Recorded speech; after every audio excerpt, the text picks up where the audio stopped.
O cuidado do Senhor.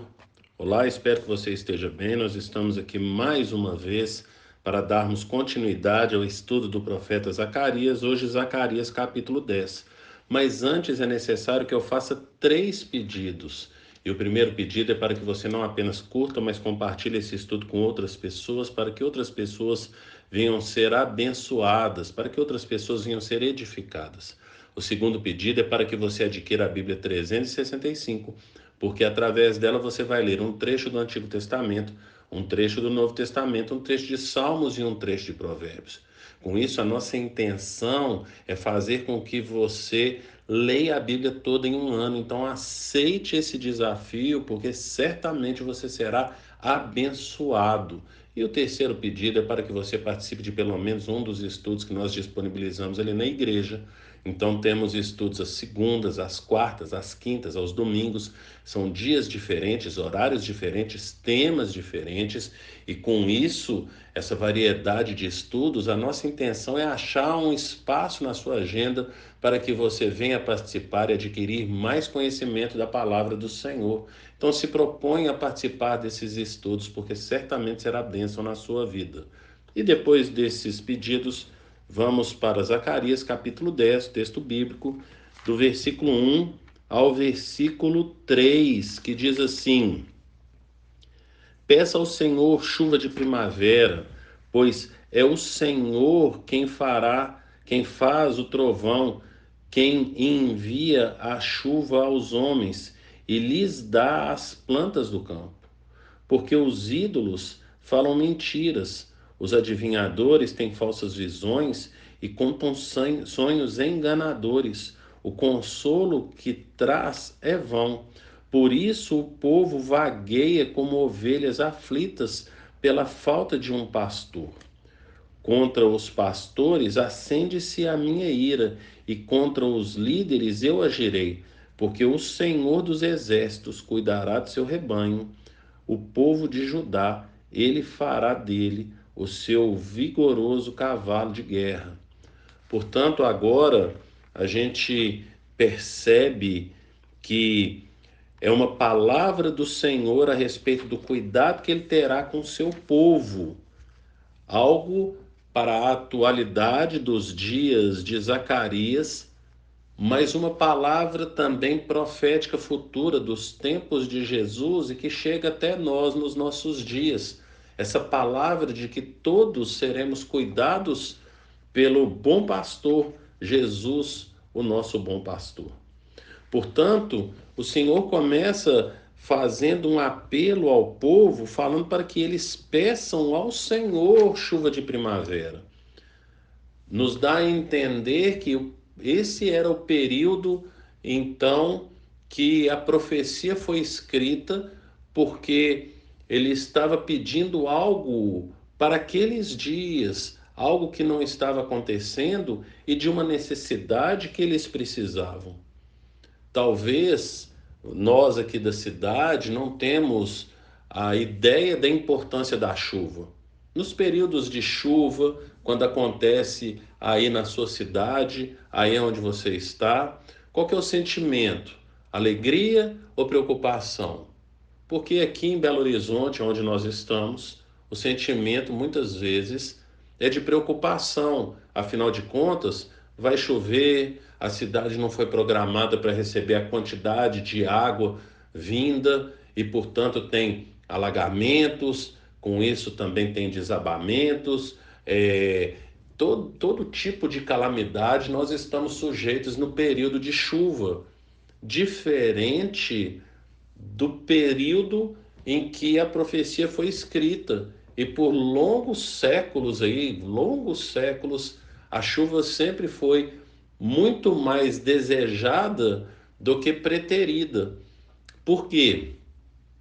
Porque nós não estamos acostumados com a vida agrícola. E a chuva é muito necessária para a agricultura, para que haja mantimento, para que haja a plantação, ela floresça, ela produza ali o alimento para o homem e, portanto, algo que é necessário. E nós temos uma visão de chuva diferente portanto, do pessoal do período de Zacarias e ao longo dos séculos, como falamos aí, ao longo da história. Afinal, o povo dependia, assim como depende hoje, porém sem saber ou desconhece dessa necessidade de chuva para o campo para produzir alimento para a gente.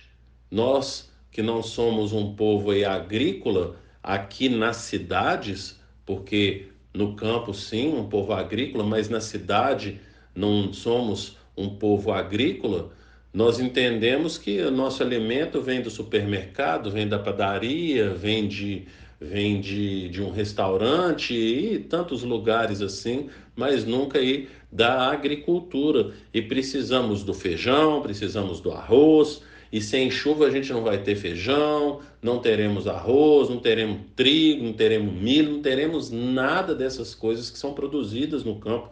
E isso é necessário para a existência humana. Sem comida, nós não vamos existir. Portanto, somos dependentes disso. E o Senhor fala que o povo deve buscar esse recurso que é a chuva nele, o Senhor. E o texto no versículo 1 continua dizendo: Pois é o Senhor quem traz o trovão, quem envia a chuva aos homens e lhes dá as plantas do campo. Chuva para produzir plantas do campo, e quem dá é o Senhor. Portanto, o Senhor está lembrando ao povo quem eles devem realmente buscar. E no versículo 2 vai falar: porque os ídolos falam mentiras, os adivinhadores têm falsas visões e contam sonhos enganadores. O consolo que trazem é vão. Portanto, o povo de Israel, por incrível que pareça, sempre foi um povo idólatra. E nós não somos diferentes dele.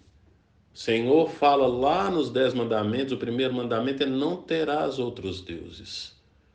E vai mostrar, quando você vai aprofundar nesse primeiro mandamento, o quão idólatra nós somos. Porque nós precisamos confiar no Senhor, mas muitas vezes nós não confiamos no Senhor. Nós depositamos a nossa esperança, ao invés de depositarmos no Senhor, que é isso que o Senhor está falando, porque quem traz a chuva é Ele, não são os ídolos. Não são os ídolos que trazem as chuvas. E, portanto, os adivinhos não adiantam de nada se esses adivinhos não vierem do Senhor.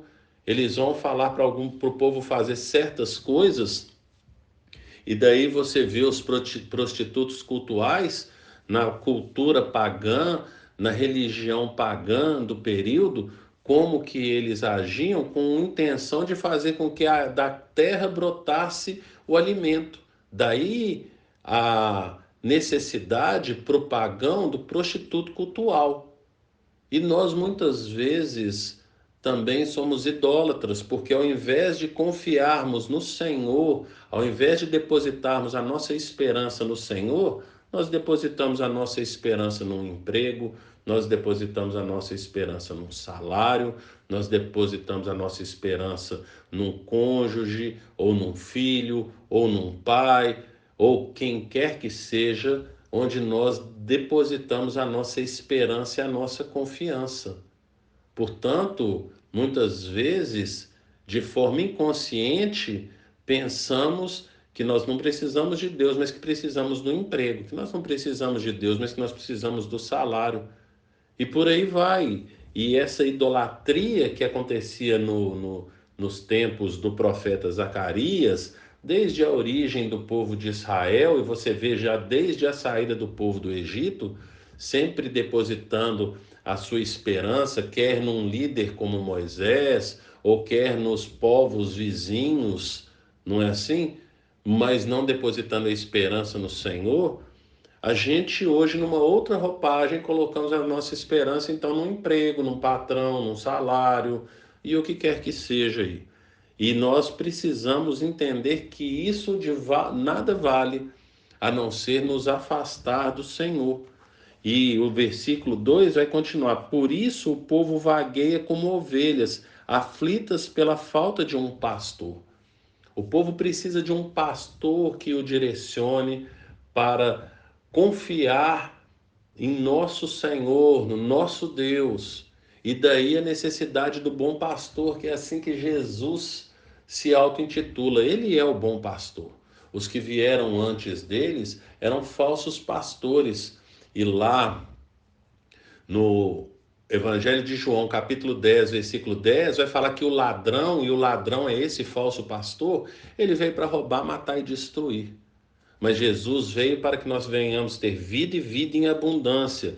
E essa vida abundante só é encontrada no nosso Senhor, no nosso Deus. Portanto, o povo, como está falando aqui no versículo 2, era carente de um pastor que os guiasse. O Senhor levantava profetas, o Senhor levantava líderes, mas o povo sempre se perdia ao longo da história de Israel. E nesse momento do profeta Zacarias, o Senhor está restaurando esses dias, então, da reconstrução do templo ali de Zorobabel. E essa reconstrução desse templo aponta para essa vida de relacionamento com Deus, a necessidade do povo se voltar verdadeiramente para Deus. E o profeta, ao longo de todo o livro aqui, ele vai apontar sempre para o passado, o erro que aconteceu no passado, e uma palavra de esperança para o futuro.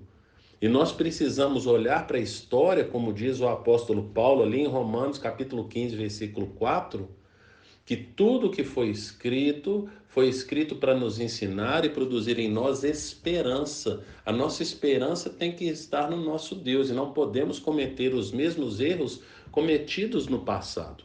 E, portanto, no versículo 3, ele vai continuar falando contra os pastores. Portanto, fala assim o versículo 3: contra os pastores acende-se a minha ira, e contra os líderes eu agirei, porque o Senhor dos exércitos cuidará do seu rebanho, o povo de Judá, ele fará dele o seu vigoroso cavalo de guerra. Portanto, agora o Senhor está falando a respeito dele assumir esse cuidado pastoral. E como já falamos aqui, o bom pastor é Cristo, nosso bom pastor é Cristo. E o que nós precisamos é de adquirir conhecimento de Cristo, entendermos toda a mensagem do Evangelho para que nós venhamos ter uma vida de confiança em Deus e dependência de Deus. Portanto, se nós confiamos em Deus e a nossa confiança estiver verdadeiramente em Deus, então nós não temos outros deuses. Portanto, quando as adversidades vêm nas nossas vidas, como diz o salmista, eu olho para o monte, para os montes, e de onde me virá o socorro? Meu socorro vem do Senhor que fez os céus e a terra. Portanto, a nossa confiança, a nossa esperança tem que estar no nosso Deus. E eu não sei o que você tem passado na sua caminhada, mas entenda que as adversidades, o Senhor, na sua soberania, permite que aconteça nas nossas vidas para arrancar exatamente essas muletas que carregamos, esses falsos deuses, essa confiança em coisas ao invés de confiarmos nele. Pense nisso e que o Senhor te abençoe.